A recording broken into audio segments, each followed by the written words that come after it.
Safe and sound at home again, let the waters roar, Jack. Safe and sound at home again, let the waters roar, Jack. Long we've tossed on the rolling main, now we're safe ashore, Jack. Don't forget your old shipmate, rolly, rolly, rolly, rolly, ride-o.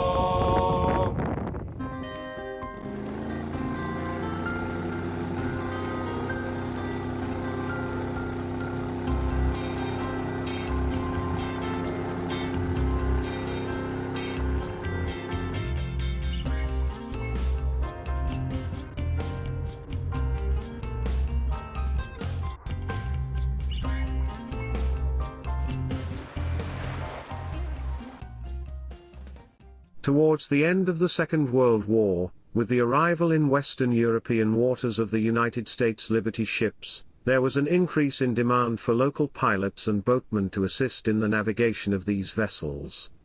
The invasion of mainland Europe was well underway, and the English Channel was filling up with the Liberty ships which had managed to avoid the German U-boat packs in the North Atlantic. Unfortunately, many of these U.S. officers had little or no experience of the particular hazards to be encountered within the English Channel and Dover Straits. This resulted in an astonishing series of wrecks. There were also many heavily mined areas, which needed local knowledge to navigate safely. At this time, George Hammond and Company were acting as agents for many of the salvage operations that were taking place in the area. Jim Ryland, the managing director of Hammond, was responsible for setting up a service to provide North Sea pilots to help prevent more wrecks occurring. At its peak in this period, the Hammond Company provided more than 50 local pilots who boarded off Dover, and proceeded to any required northern European ports. Hammond was understandably proud of its pilotage service, and the expertise of the local boatmen it employed, who were capable of dealing with any kind of vessel in any weather conditions.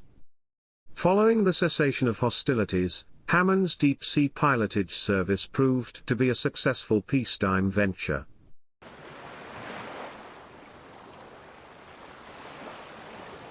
Deep-sea pilots are former ship's captains, with an extensive knowledge of the English Channel and the North Sea, and an unrivaled experience in handling many different types and size of vessels in challenging traffic situations and weather condition.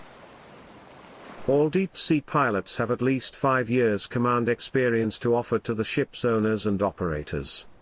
They guarantee a safe passage through some of the most congested shipping lanes in the world. A deep-sea pilot will optimize the ship's passage plan to maintain tight schedule, and an accurate ETA to the next port of call. Securing the services of a deep-sea pilot is not compulsory. Ships avail themselves of deep-sea pilots on voluntary basis.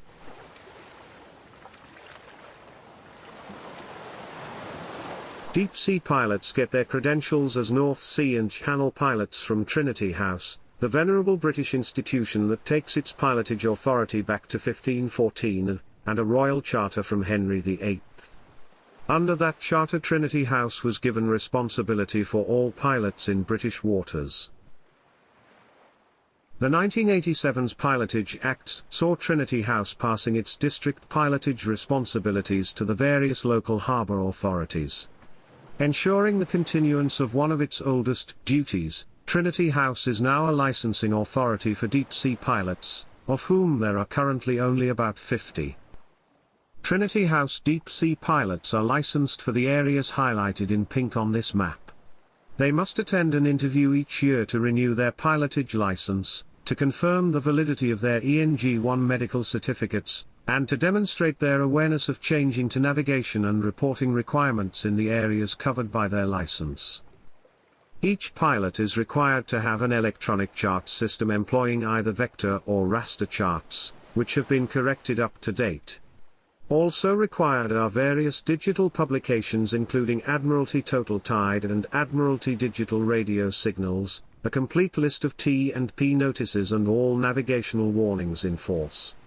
Monthly returns giving details of the vessels piloted and their passages must be uploaded to the Trinity House website. Vessels entering the English Channel will frequently board their deep-sea pilot at either Brixham or Cherbourg, but depending on vessel's schedule and travel time required, the pilot can board at any European port. Deep-sea pilots will normally remain on board throughout the vessel's North European rotation, disembarking at Brixham outbound. The only exception is for those vessels proceeding to the Baltic, where the pilot will disembark at the Skaggerak. This is because of the Baltic North Sea deep-sea pilotage demarcation line rule, where North Sea deep-sea pilots are not permitted to undertake pilotage within the Baltic, and Baltic deep-sea pilots are not permitted to work in the North Sea. Boarding and landing a ship by pilot ladder is the most dangerous task undertaken by a deep-sea pilot. When a pilot ladder is not used properly, a routine procedure can turn into a critical hazard, causing serious injuries and fatalities. Both IMO and SOLAS establish regulations and guidance on proper construction, maintenance and rigging of the pilot ladder, but despite that, many accidents still occur. 5 pilots have sadly lost their lives in recent years. Although it's not compulsory, the International Maritime Organization Resolution A1080/28, and the European Community Council Directive 79/115/EEC, both recommend use of adequately qualified deep-sea pilots for the North Sea, English Channel, and Skaggerak. Vessels using the services of deep-sea pilots include bulk carriers, car carriers, container vessels, cruise ships and very large tankers with draft in excess of 22 meters. The majority of these vessels are operated and/or owned by Far East shipping companies, in particular Japanese, Korean, and Taiwanese. Most vessels will have Filipino or Indian crews, but occasionally some ships will be manned by Chinese, Korean, Russian, Bulgarian, Romanian, Greek, American and Croatian crews. Additional safety, awareness of surroundings, ability to choose the safest course, collision avoidance skills, familiarity with congested waters and VTS reporting schemes, are amongst the various benefits of employing a deep-sea pilot. During the passages between ports, the presence of the deep-sea pilot will relieve the bridge team members from the anxiety and distress that might reasonably be expected due to increased workload in a busy and complex navigational environment such as the North Sea, the English Channel, and the Skaggerak. The master and his officers will be able to rest or prepare for the next port, confident that the deep-sea pilot is well rested, he has deep-sea command experience, he's a very competent bridge team member, and highly experienced in deep-sea navigation and local reporting requirements. The pilot has the local knowledge to plan the safest and most direct routes, therefore saving time, fuel and charter rates. These savings can often cover the cost for the deep-sea pilotage service, particularly when the bunker fuel price is high. This clip shows the GPS traces of 24 hours worth of shipping as it passes through the channel. Streams of northeast-bound ships pass near the French coast, and those traveling southwest-bound are restricted to the English coastline. In between, countless ferries dodge across the strait. The channel is one of the busiest international waterways in the world. More than 400 commercial vessels go across the strait on daily basis. Also, many fishing vessels, pleasure crafts, and even swimmers can be regularly encountered in these waters. The numerous wrecks on the seabed are testament to the channel's importance as a trade route. One of the busiest shipping channels in the world, with high volumes of large commercial cargo vessels, tankers, fishing vessels and cross-channel passenger ferries, the Dover Strait forms part of the first IMO-approved traffic separation scheme in the world. The English Channel is a funnel-shaped shelf sea, where the commercial navigation is restricted by a series of shallow banks which lie northeast and southwest in mid-channel. Along these shoals, strong tidal streams with spring rates to up to 4 knots are often encountered. The complex tidal currents from the Atlantic and the North Sea, meeting with the narrow topography of the English Channel, can give rise to rough seas with steep, breaking waves. To add further pressure to ships' masters, Poor weather conditions are very frequent, especially in autumn and winter months. Weather conditions in the strait are subject to rapid change. The visibility is often poor, changing quickly to dense fog, even in strong or gale force winds which can last for several days. On the 11th of January 1971, the Panamanian tanker Texaco Caribbean was on a ballast voyage from the Netherlands to Trinidad when she was struck by the 12,000-ton Peruvian freighter Paracas in thick fog. The latter ignored the shipping lanes of Dover Straits and took the shorter way along the English coast. The Texaco Caribbean exploded, split in two and sank, releasing 600 tons of bunker. 8 sailors lost their lives in the incident and 22 were rescued. The British coastal authorities placed 3 vertical green lights on site to warn other ships of the presence of the wreck. However, the following day the West German freighter Brandenburg hit the Texaco Caribbean, and sank a few minutes later. Lifeboats did not have the time to arrive. Only 11 out of 32 crew members were rescued by local fishing boats.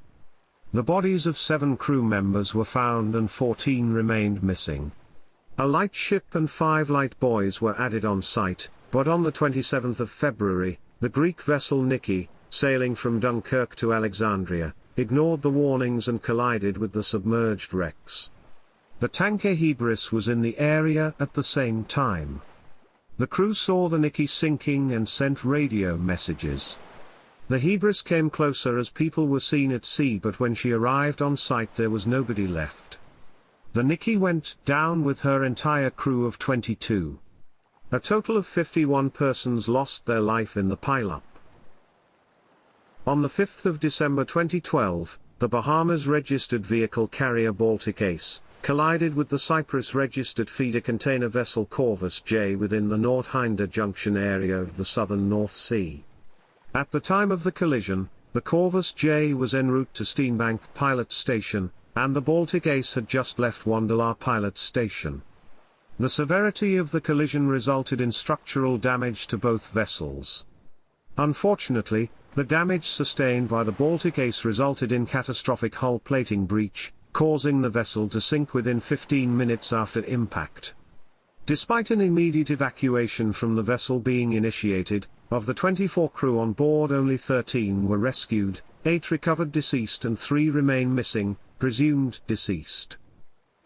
More recently, on the 1st of July 2017, 2 Hong Kong-registered vessels, the bulk carrier Haoyang Endeavour and the oil tanker Sea Frontier, collided in the Dover Strait approximately 5 nautical miles to the west of Sandetti Bank. Both vessels were damaged in the collision, but were able to proceed to nearby ports for damage assessment. Fortunately, the accident did not result in any injuries or pollution. Perhaps this could have been avoided if a deep-sea pilot had been on board. Despite all the training and the technical improvements of the navigation aids, accidents will continue to happen, and most probably there is no substitute for an additional pair of experienced eyes on the bridge. The practice of following predetermined routes for shipping originated in 1898, and was adopted, for reasons of safety, by shipping companies operating passenger ships across the North Atlantic. Related provisions were subsequently incorporated into the original SOLAS Convention. Traffic separation schemes and other ships routing systems have now been established in most of the major congested shipping areas of the world, and the number of collisions and groundings has often been dramatically reduced. Rule 10 of the Coal Regs prescribes the conduct of vessels when navigating through traffic separation schemes adopted by IMO. To further enhance ships' safety, vessel traffic services, shoreside radio stations with the purpose to provide active monitoring and navigational advice for vessels in particularly confined and busy waterways, were also established.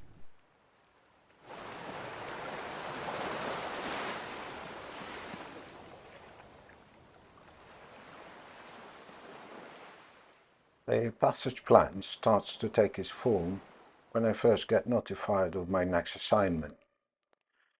Generally speaking, I receive a phone call or an email a few days before I'm due to join a ship. I then start to research the internet for additional information about the ship. Things like ship's particulars and maneuvering characteristics. Then it's time to download the Admiralty Notices to Mariners for all my charts and publications, just to make sure they're all up to date. Once I've done that, I will plot the waypoints for the intended passage on all my charts. On the last day at home, I will check for the latest navigational warnings and weather forecast for the next couple of days. Once on board, I will meet with the captain on the bridge and exchange information about the ship, passage, intended speed and ETA to the next port. Then I will take the con. While at the con, you have to put in practice what you've planned, thinking ahead all the time. You've got to constantly calculating where the ship will be in relation to the other ships and surroundings in the next 45 minutes, 1 hour. Sometimes heavy traffic can force you to walk down to fire cables clearance, so you always have to expect the unexpected. Crews of hard-pressed ships will probably have to deal with adverse weather conditions, heavy commercial traffic, fishing vessels, pleasure crafts, swimmers crossing ferries, strong tides and currents, sandbanks and sandwaves, wind farms, traffic separation schemes and lots of other hazards. Accidents, unfortunately, will continue to happen, but to mitigate them and to greatly increase safety at sea, deep-sea pilots are available to provide expert advice and assistance. A Hammond pilot is with you all the way.